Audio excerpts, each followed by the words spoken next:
Saya pernah mendengar bahwa bid'ah lebih berbahaya daripada maksiat. Apakah ini benar Ustadz dan bagaimana penjelasannya? Dari beberapa sisi iya. Jadi ini pertanyaannya kan umum ya. Bid'ah itu macam-macam tingkatannya, levelnya macam-macam. Ada bid'ah mukaffirah yang sampai menjadikan pelakunya itu keluar dari Islam. Ada bid'ah yang ghairu mukaffirah. Ada bid'ah yang tidak sampai menjadikan pelakunya keluar dari Islam. Maksiat juga ada yang dosa kecil, ada yang dosa besar. Jadi kalau mau kita komparasikan secara umum, bid'ah secara umum dengan maksiat secara umum, bahaya bid'ah, betul. Karena apa? Pelaku maksiat itu sadar dia ini orang tidak baik. Dia ini sedang berbuat dosa. Tapi pelaku bid'ah, siapa yang sadar kalau dia sedang berbuat bid'ah? Tidak pernah dia merasa, saya ini berbuat bid'ah. Tidak, saya ini ibadah. Saya ini lagi beramal soleh. Ibadah kok dilarang. Ibadah kok disalah-salahkan, disesat-sesatkan. Ini letak bahayanya di sini. Akibatnya apa? Akibatnya orang yang terjerumus dalam bid'ah sulit bertaubat. Karena tidak pernah merasa salah. Kecuali kalau dia ngaji, ikut kajian tentang definisi bid'ah, definisi sunnah seperti apa, baru dia sadar. Itu pun juga belum jaminan, kecuali kalau dia mau objektif. Dia benar-benar independen dalam mencari kebenaran, tidak ada fanatisme. Karena fanatisme itu bisa menutupi kebenaran yang sudah ada di depan mata. Pokoknya, ya, dalilnya biasanya pokoknya, itu fanatik namanya. Kecuali kalau dia benar-benar lebih takut kepada Allah Subhanahu wa taala, lebih takut tentang nasib dia di akhirat dan tidak sedih kehilangan dunia. Karena banyak bid'ah itu dipelihara karena dia merupakan penghasil duit. Di Solo pun tiap tahun ada bid'ah yang makin tahun makin besar, karena itu adalah ladang-ladang fulus buat para pelakunya, para panitianya. Miliarder mereka dari bid'ah ini. Bagaimana mungkin kalau mereka bukan semata-mata mencari keselamatan akhirat, mereka mau meninggalkan peluang-peluang emas itu. Ya. Jadi bahaya memang. Bahaya. Baik bid'ah amaliyah maupun bid'ah i'tiqadiyah. Bid'ah dalam masalah akidah itu lebih berbahaya lagi. Antum pernah dengar kisahnya orang-orang Khawarij? Pernah dengar hadis tentang orang Khawarij? Pernah dengar enggak? Belum pernah. Kalau belum pernah saya ceritain sedikit. Nabi sallallahu alaihi wasallam itu suatu ketika sedang membagi-bagikan ghanimah, harta rampasan perang. Tiba-tiba ada satu orang laki-laki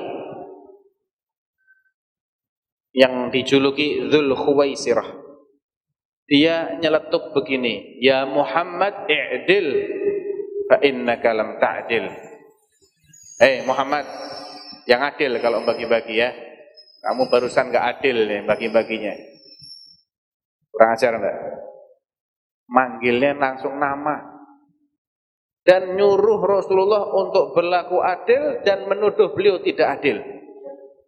Ini sudah murtad ini sebetulnya. Statusnya secara dalam bahasa fikih ini kurang ajar sama Rasulullah dan sampai kepada tingkat riddah.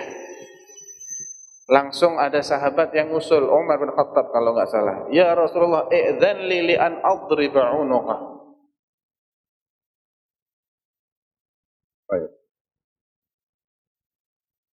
Izinkan aku untuk menebas lehernya aja ya Rasulullah. Munafik ini orang. Kata Rasulullah, "Da'ku, biarkan dia." Nabi tidak menyalahkan Umar yang menganggapnya sebagai orang munafik, tapi Nabi tidak setuju kalau si munafik ini dipenggal kepalanya. Ya, karena kalau sekiranya analisa dan hasil kesimpulannya Umar itu salah, Nabi pasti ngoreksi. Oh enggak, dia enggak munafik. Tapi Nabi diem, membiarkan dia diklaim, dicap sebagai munafik, itu dibiarkan. Berarti memang orang ini orang munafik. Tapi Nabi melarang orang ini dibunuh untuk suatu kemaslahatan. Ya, apa kata Rasulullah? Fa innahu sayakhruju min dhi'i hadzal rajul qaumun tahqiruna salatakum ma'a salatihim. Atau diriwayatkan fa innalahu ashab. Dia ini kelak punya pengikut. Pengikut-pengikutnya orang ini, kalau kalian wahai para sahabatku membandingkan antara sholat kalian dengan sholat mereka, niscaya kalian akan meremehkan sholat kalian.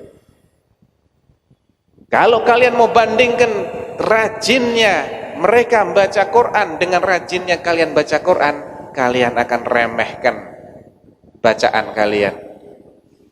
Dan kalau kalian mau bandingkan rajinnya mereka saum dengan rajinnya kalian saum, puasa, kalian akan remehkan puasa kalian.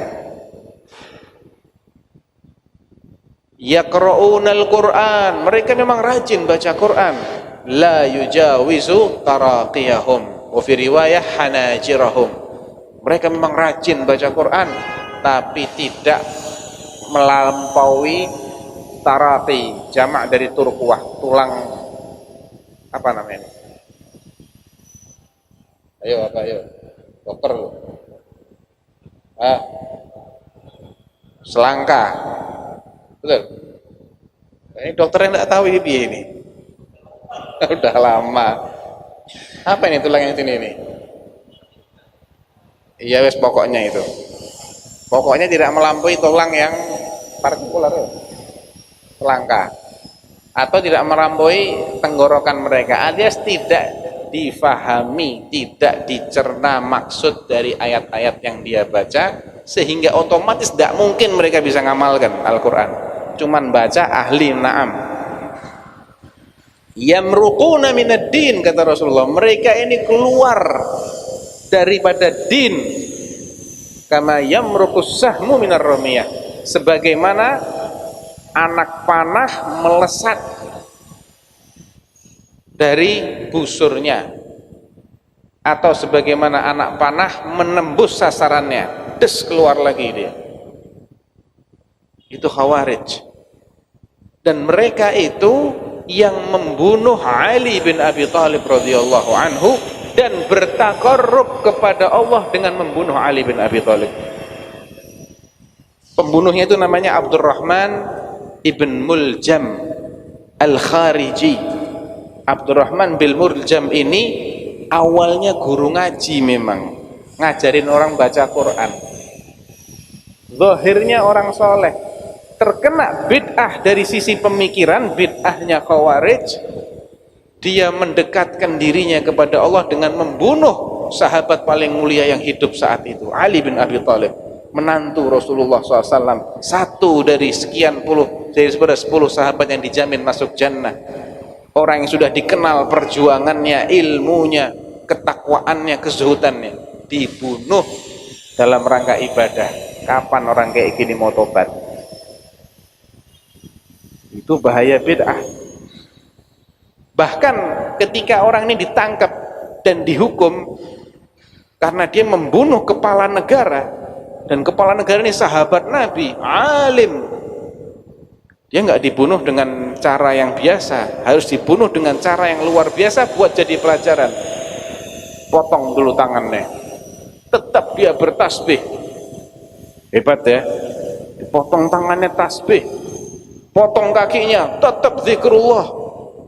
Akhirnya ada yang ngusulkan potong aja lidahnya, baru nangis dia. Kenapa kamu nangis? Takut? Tidak, nanti saya tidak bisa zikir. Lihat betapa mengerikannya pengaruh bid'ah itu. Bid'ah dalam perkara akidah itu lebih mengerikan daripada bid'ah hanya dalam masalah amaliyah. Dan setiap bid'ah amaliyah itu induknya bid'ah akidah. orang yang masih mengamalkan bid'ah walaupun sudah diberitahu itu bid'ah, berarti akidahnya nggak beres.